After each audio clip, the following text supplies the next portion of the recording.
Достор, Сэм Экспресстин трагы бул жакка келип калыптыр. Азыр ичине кирем, мекендештер менен сүйлөшөбүз.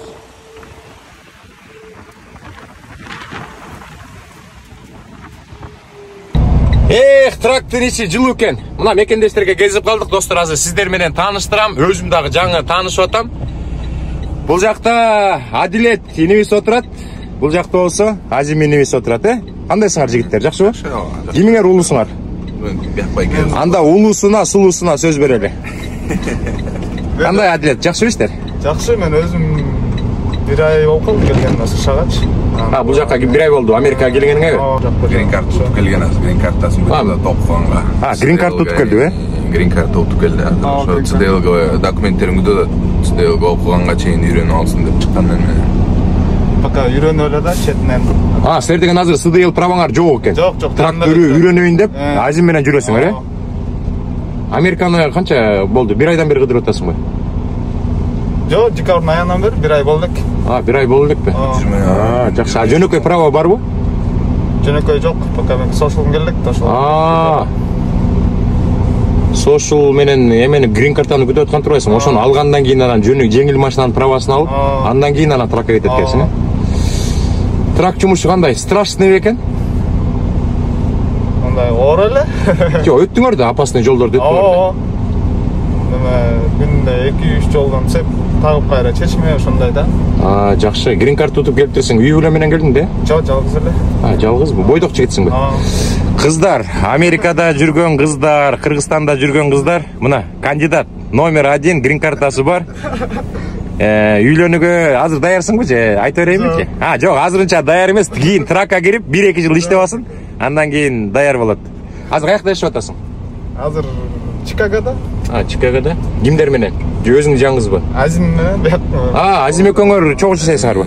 Анда Азимге суроолорду берели, Адилет кичине уялып атат окшойт. Азим кандай, жакшы иштер? Жакшы, акырдан. Кичине катуураак сүйлөйлү, ата угулбай калса эмелер биздин катталуучулар эме боло берет. Өзүң жөнүндө тааныштырып, тракка канча болду, бул компанияда канча иштеп атасың, каякта жашайсың дегендей. Өзүм Көлдөн болом, атым Азим. Тракта Америкада жүргөнүбүзгө бир жыл болуп калды. Январдын 15-inde бир жыл болот. Окуп ЦДЛ алдык 3 ай мурун. Филадельфиядан окуганбыз. Филадельфиядан кайсы жерден? Жана Бенсалем деген жер эмеспи? Жок. Норт-Истен окуганбыз, биз Мистер Трактан окуганбыз. Башка жактан, Мистер Трактан окуп алганбыз. 15-20 күнүн ичинде ЦДЛ алганбыз, окуп болду. Ошо бойдон тракка ачып кеткенбиз. Сэм Экспрессте иштеп атканыбызга бир айдан ашты. Жол жакшы, компаниябыз жакшы. Баары сонун, баары сонун. Үй бүлө мененсиң же бойдосуңбу? Жок, аялым менен кеттебиз. Аялым экөөбүзбүз. Азимге эч кандай предлагать этпегиле, уже үй бүлөсү бар экен. Адилетти үйлөнтөбүз. Бала чака менен грин карт утуп келдиңби сен дагы? Жок. Түшүнүктүү. Филадельфияда жашайт турбайсыңарбы? Жок, Чикагода. Чикагода турасыңарбы? Эмнеге тиги Пенсильванияга барып окудуңар трак мектепти? Эмнеге Чикагодан окуган жоксуңар? Жок болчу да. Эмнеси жок? Анда орусча мектеби жок болчу да. Силер деген Пенсильваниядан орусча тапшырдыңарбы? Достор, көрдүңөрбү? Жана пермитти англисче тапшыра албаган жигиттер бар да. Пенсильванияга барсаңар, пермитти орусча тапшырса болот экен. Биякта да ачылды бирок, Чикагода да. Сен көлдүн каягынан болосуң? Жетөбүздөнбү? Чиркин жашоо. Өкөңөр теңби? Өкөңөр тең менин деген родной брачкаларым турбайсыңарбы? Мен деген түптөн болом да, мен да көлдүкмүн да. Коем, бөлүшпөйлү, ато деген баягы эмелер хейтерлер бар. Бул деген көл, нарын деп бөлүп атат деп. Кыргыздар, Америкада кыргыздардын баары көлдүк, нарындык, оштук болбойт, баткендик болбойт. Кыргызбыз биз. Жакшы. Мына ушинтип эки жакка чыксаң эметип калабыз, кезигип калабыз. Көрүп эле таанып калмазбы кетирбей деп. Сен айтаттың го, жолдон көрдүм деп. Жана көргөнбүз. Жолдон көргөнбүз. Сеп чечоттуңарбы? Мен көчөгөнү сеп алып сеп чечкем да. Достор, бул түз эфир эмес да. Эмне суроо берейин, айткылачы мага. Ошол суроолорду берейин бул жигиттерден. Америка эмне болду? Америка болот бекен келсе? Болот. Жакшы ниет коюп. Жакшы элеби? Канча акча менен келиш керек дейт? Мияка жазып атат. Канча акча менен келиш керек дейт Америкага? Бойдок жигит канча акча менен келиш керек? Мен аябай деле көп келген эмесмин. Мен мындай азим жардам берип кичине жакшы болуп атат да, жардам берчү кишилер болсо. Жардам берчү кишилер болсо жакшы. Жок, бул жака келгенде Чикагодан машина алдыңбы? Сатып алдыңбы? Жок, пока. Пока ала элексиң бе? Жакшы, азимден андай эмет сурайлы. Америкага келгенде машина сатып алдыңар беле? Сразу алган эмеспиз, биринчи аренда кайдап турганан алгам. Аренда кайдадыңар бе? Башында келгенде аренда кайдап турганан алганбыз. Жок, ошо башында келгенде Чикагого эле келдиңер беле? Ооба, башында. Анан башында арендага айдап, мен дагы тайжемдин кызы үй бүлөсү менен келип, башында арендага айдашкан, где-то 1 айча. Анан болбойт экен деген да, арендага көп акча кетип калат экен деп. Башында барыбыздыкы эле баягы үйрөнүү, шаарды таануу эле болчу да. Шаарды таанып бир аз көнүп алып, анан өзү эле келет, иштесең өзү эле келет. Фредлайнердин ичи аябай жакшы да, кенен. Мен мурда Фредлайнер айдагам да. Ичи деген өзүнчө эле 3-комнатный квартирада. Кызыл машканын ичи однокомнатный эле квартира. Дагы эмнени сурасам жигиттерден эмнени сурай десем, мекендештер эмнени сурачу эле? Канча акча менен келиш керек экен бул жака? Үй бүлө менен келатканда көп сурайт айбайчы. Мен деген биринчи жалгыз келдим да, анан кийин чегим келди да. Жаңгыз келгенде деле, жаңгыз жигиттер, жаңгыз кыздар сурайт да. Америкага келгенде канча акча алып барыш керек деп эле сурай берет да, менденчи. Азыр просто биздин ошибкабыз, негизи биз жолго эле коротуп алып көп тааныштардан билип атабыз да, көрүп атабыз да. Биздин ошибкабыз деген жол болуп эле алып алган да, акчанычы. Бияка деген келип, кээ бирөө бар жардам берем деп туруп жардам бербей койгондор. Ошолорго мындай өзүн страховка кылып, мындай көбүрөөк акча, канчалык көбүрөөк алып келсе, бияктан ал акчаны бат эле жиберет да. Ошон үчүн как можно бир 15 000 болобу, бир 5 000 болобу, 6 000 болобу ашыгыраак алып алыш керек да. Биринчи квартираңды төлөп, машина арендага алып, эми сатып албасаң дагы мындай минимум жагынан караганда алып иштеп кеткенге бир стартка бир 5-6 000 доллар керек го дейм. Ошо да биздеги мекендештерге айтабыз да, бул жактан жетпей калса азап башталат. Андан көрөк запас менен алып келгиле, ашып калса салып ийесиңер Кыргызстанга деп, чынбы? Өзүн эле да, кыйналбайм десе, мындай кенен алып келиш керек. Азим инибиз айтып атат, точно ушундай болот. Кээ бир кишилер деген жардам берем, салам Нью-Йоркту көрдүңөр беле? Кинону. Точно ошондой. Ошондой эле окуп. Чакырат бул жака кээ бирөөлөр. Анан келсең деген даже телефонун өчүрүп коет. Ошондой кишилер да бар да. Надежда кылбаш керек эч кимге. Канчалык жакын болбосун, эч кимге надежда кылбай, чөнтөктү кичине кененирээк алып келбесеңер. Жаңгыз келсең да кичине түшүнөсүң, анан кээ бир бала чакасы менен келип анан кыйын болуп калат. Жанагы төө ашы менен келип атышпайбы? Төө ашыдан болгон акчасы кетип калып, анан бул жака киргенде анан квартирага чыкканга акчасы жок кишилер, конечно, кыйналат да, чынбы? Алыс жер болсо. Адилет деген үйлөнтөбүз деп койсок, нервиштетип кетти, бутылканы бычыр-бычыр кылып ийди. Кудай берсе баары жакшы болот. Жеңил машинанын правасын аласың, трактыгын аласың, чыгасың. Бул кимдин трагы, Фредлайнер? Менчик трак бе? Мына жигиттерге дагы экинчи суроо берейин, кызыгышат да.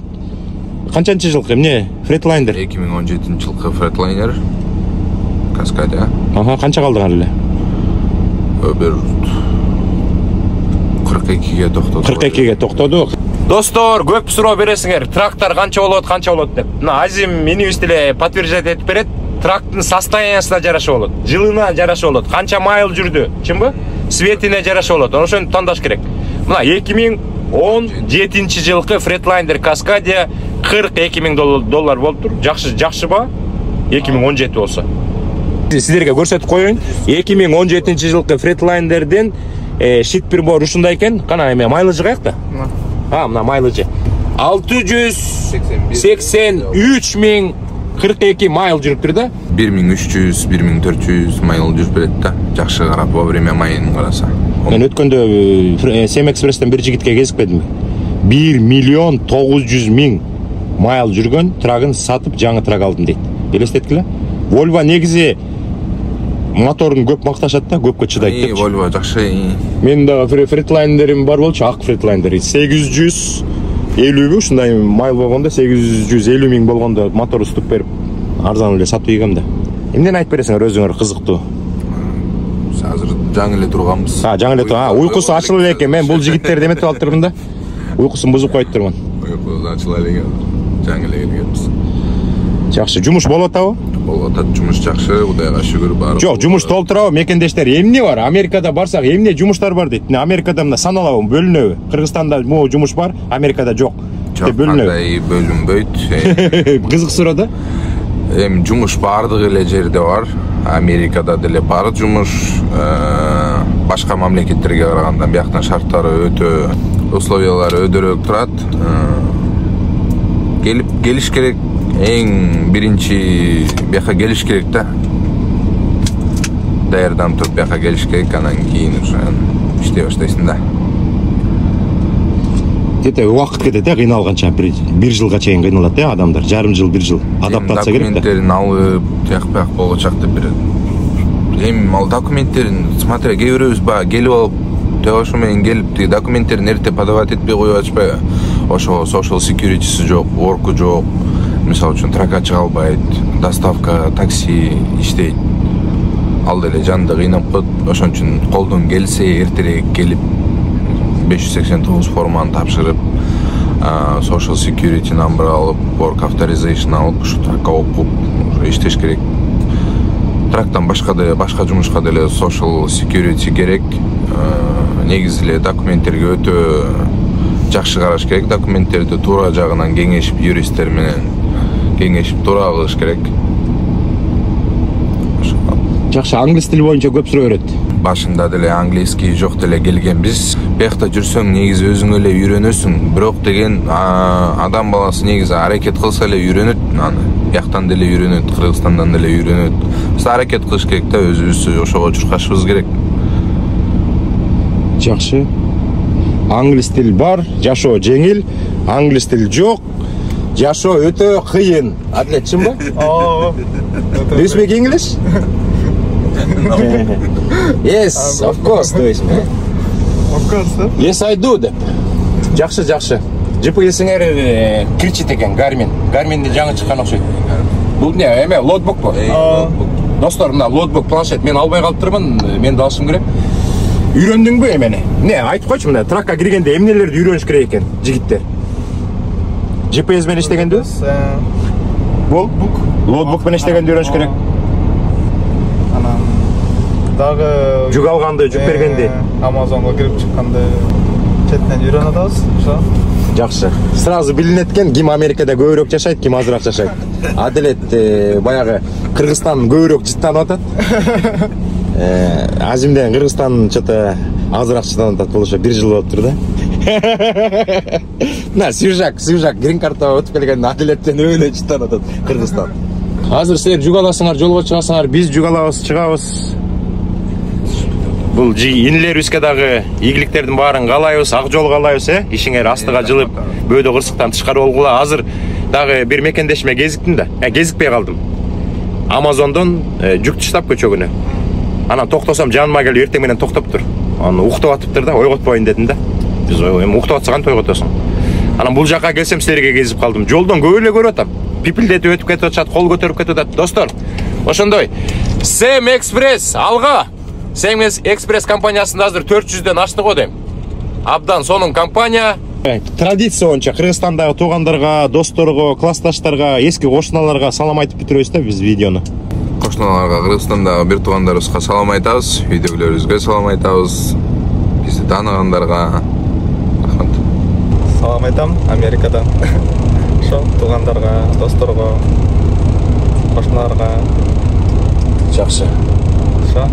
Жакшы. Мына Аделет дагы, Азим дагы кой койгон Кыргыздын чыган жигиттер экен.